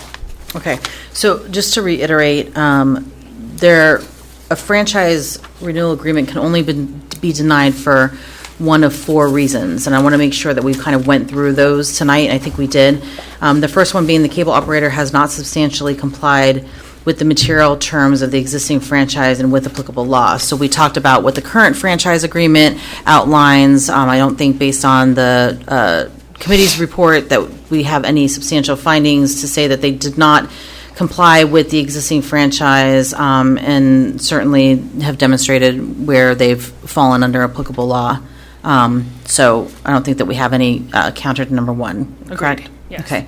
The second is the quality of the operator's service, including signal quality, response to customer complaints, the billing practices, but without regard to the mix or quality of cable services, other services provided over the system. And so that's why I kind of went through our customer complaints, how they've been substantiated, the number of them over the course of the last 7 years, et cetera. And I don't think that we have a preponderance of complaints in which to kind of come back to SECTV as a basis, at least for number 2, to deny the franchise. I believe they've been reasonable, and more importantly, I think the BPU would find them within reason. The third is that the operator does not have the financial, legal, or technical ability to provide with services, facilities, and equipment it has proposed to provide. And again, I don't think in our work we have any findings to show that they've not been able to provide the technical services that they've outlined on their service agreements, specifically enumerated in, I think it's the addendum C as outlined. Agree, and contrary to that, in the application itself, it set forth their financial position and how they are able to meet those demands. Okay. And then fourth, the operator's franchise removal proposal is not reasonable to meet the future cable-related needs and interests of the community, taking into account the cost of meeting such needs and interests. So this is the one that I think has garnered the most discussion. Councilman Dixon, Mr. Russo, others have talked about, future cable-related needs, the interests of the community. Certainly, we heard from 4 people tonight at the microphone with regards to their personal opinions. And the cost of meeting those needs and interests. So, certainly that's the one I think that weighs the heaviest on our service customers, 1,833 customers, and certainly I think we had some conversation tonight around that. So, hopefully, Mr. Russo, Mr. Dixon, you've had some of your questions answered and perhaps complaints responded to in a satisfactory way. Yes, would you say so? I also appreciate the public's input, everyone that came to speak to the microphone, Mr. Abramson, for the research that you did and some of the points that you raised. I'm sure that you represent other frustrations that maybe weren't communicated tonight, but certainly we've heard in other forums, in other ways, public forums or here. Mr. Boyle, certainly thank you for some of the information that you provided, and also the encouragement of the renewal of the franchise agreement, as well as the continued opportunity for competition, whether it be at your company or others. Mr. Snyder, I agree with you as a county seat. Whatever we can do to not only help the town of Newton, but to help, we're part of the county government here as well.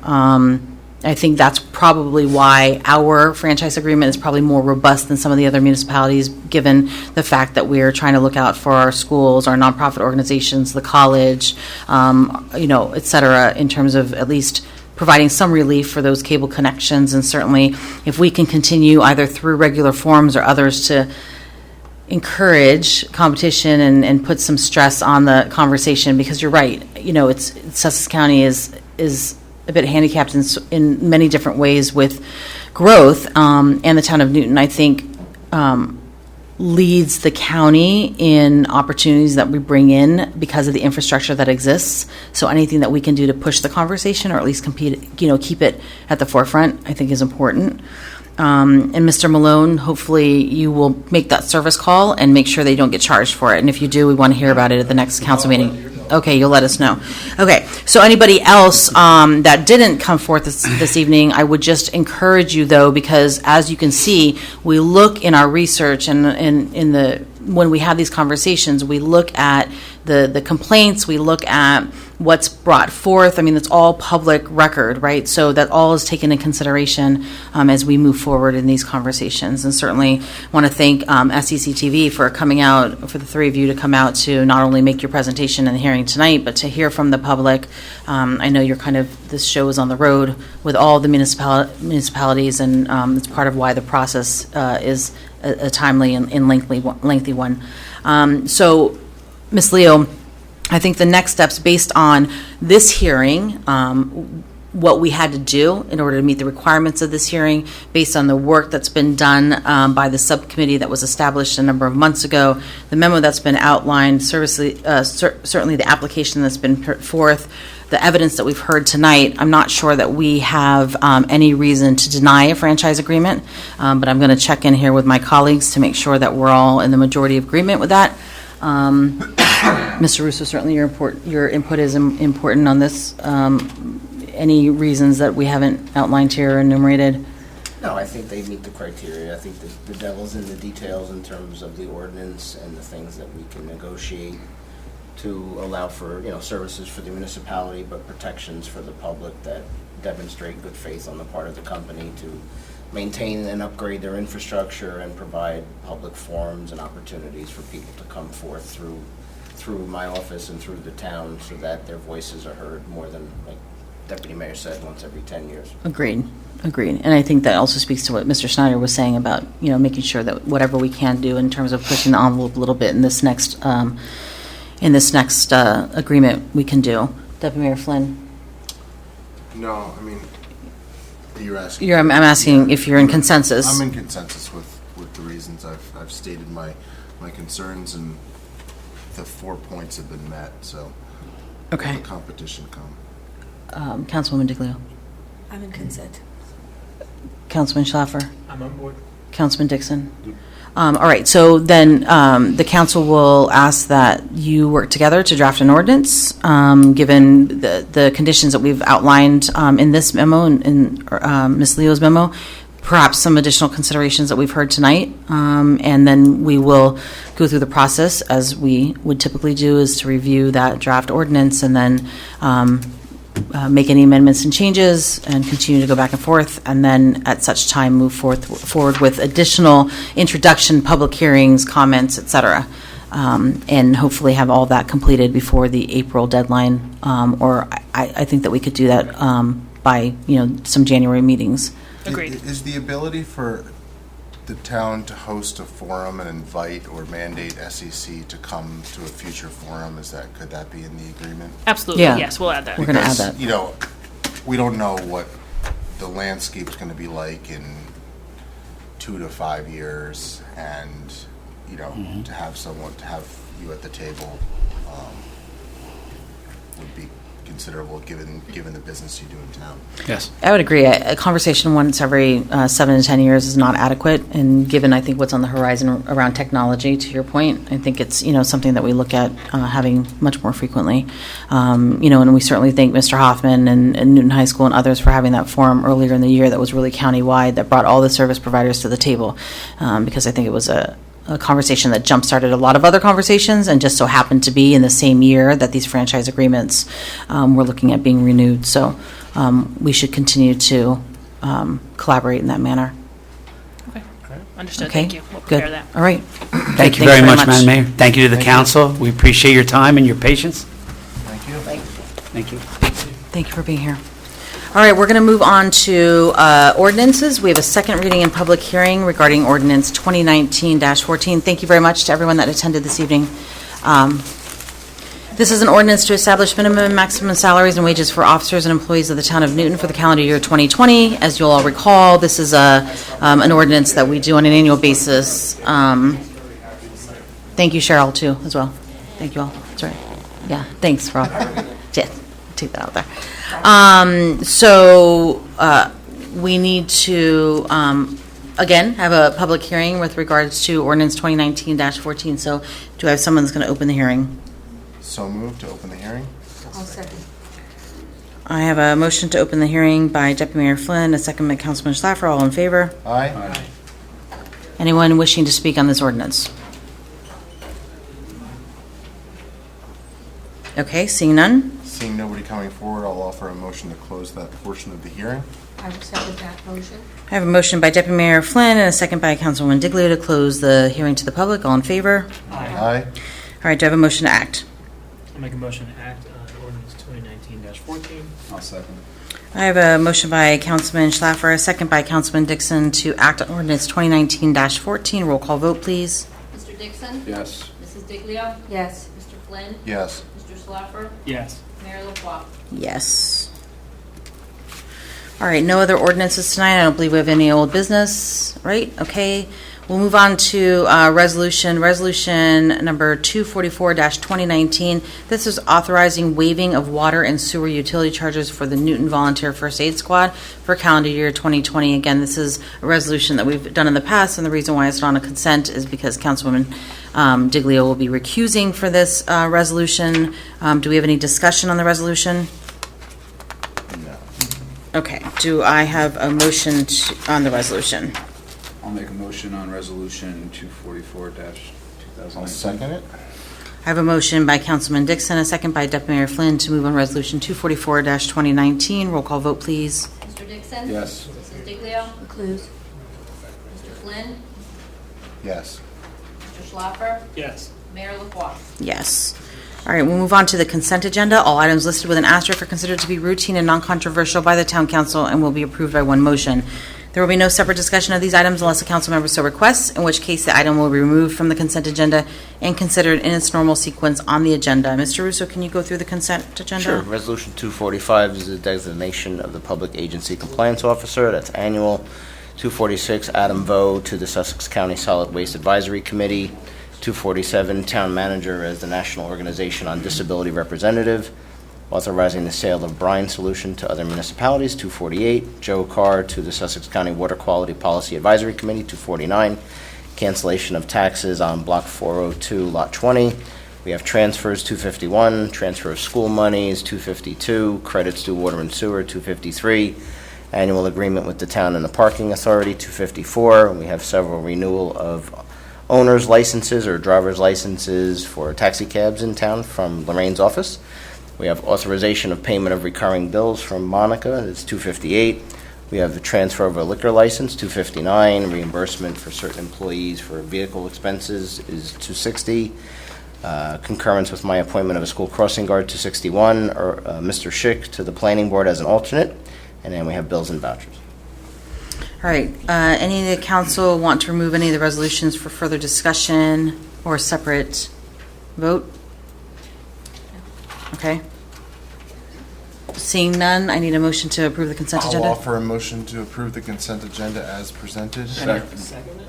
Or Seconds, everybody wants seconds. Okay. I have a motion by Deputy Mayor Flynn and a second by Councilman Schlaffer to move the consent agenda. Roll call vote, please.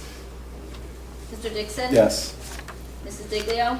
Yes, but I have to recluse from check 42506 and 42494. 42506 and 42494. 494. Sandy, Councilman Diglio is recusing from those checks. Noted. Mr. Flynn? Yes. Mr. Schlaffer? Yes. Mayor LaFois? Yes. Any other items for discussion tonight? Tom, Council? Okay. At this point, we will reopen the meeting to the public. Anyone wishing to come forward, please state your name and address for the record. Okay, no other public. All right, we'll move on to final council and manager comments. Okay, so meeting on the 23rd, because we do have one item of business, so we need to have a meeting on the 23rd.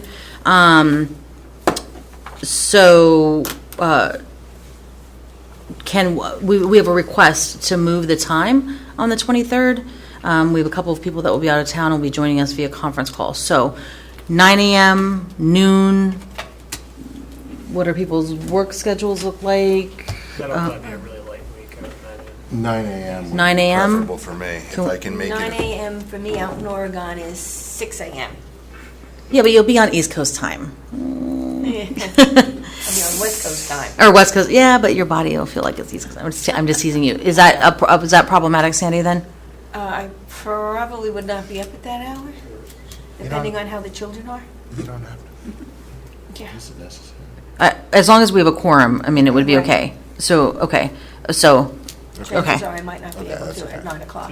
9 a.m. okay? 9 a.m. okay? All right, so we will have a quick business meeting on December 23rd at 9 a.m. So if we could, Lorraine, advertise and notify the newspapers, record, et cetera, that would be great. Next meeting after that will be the reorganization. And then the next meeting will be the reorganization meeting on January 7th at 7 p.m. Can we make that any earlier in the day? There was a request not to.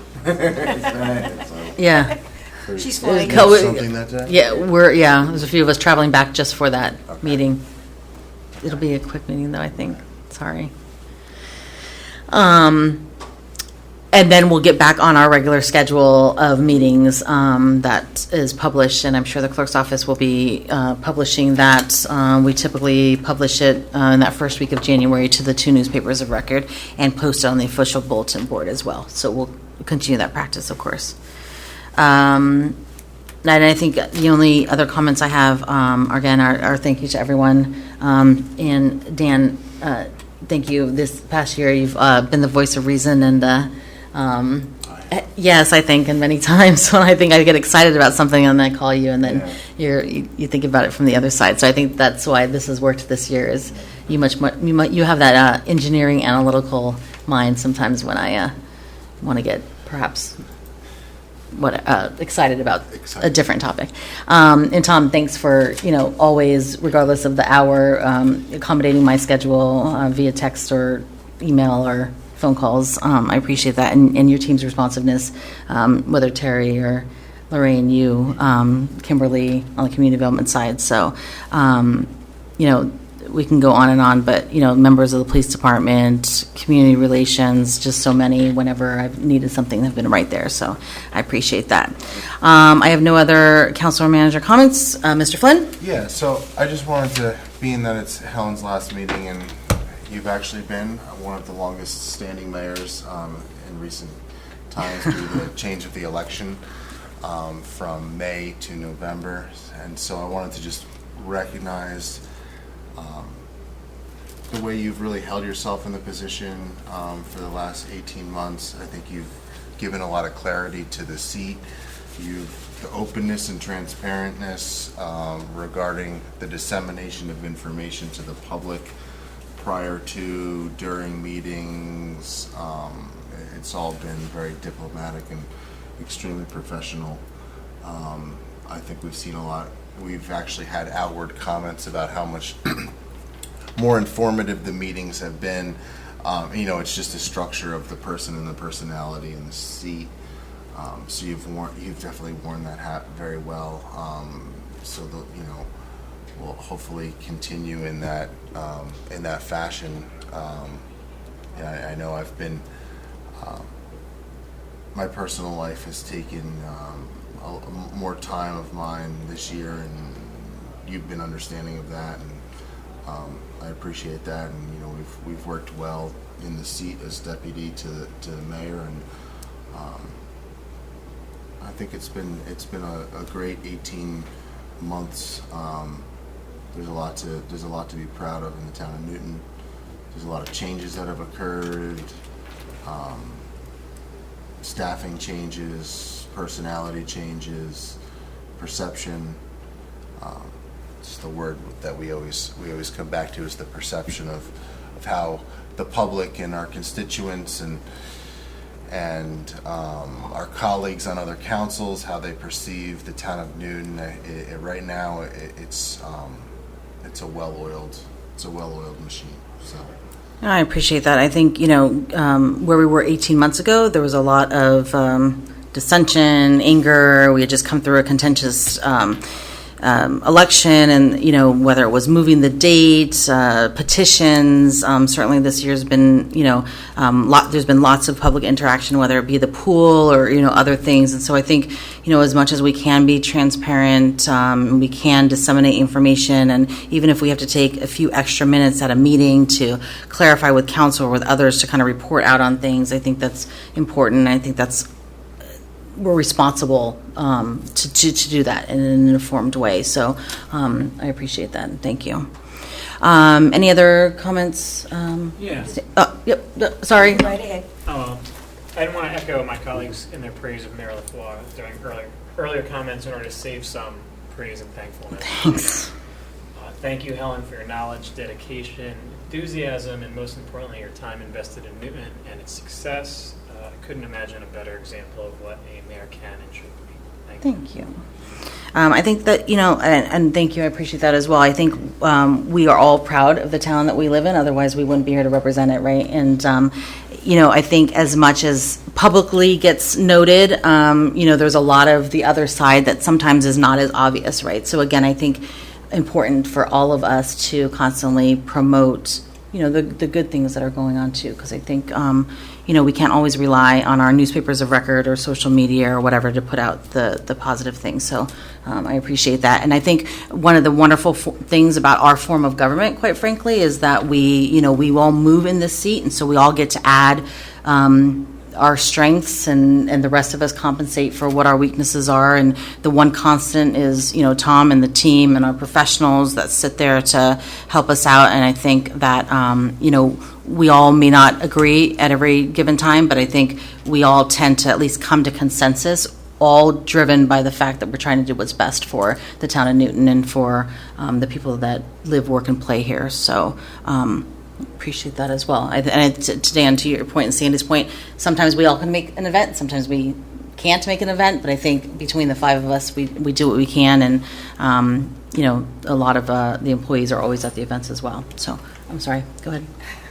I just wanted to thank you for the job that you've done in the last 18 months. It's been, how do you put it, fantastic. Thank you so much for what you've done and the time you've put into it.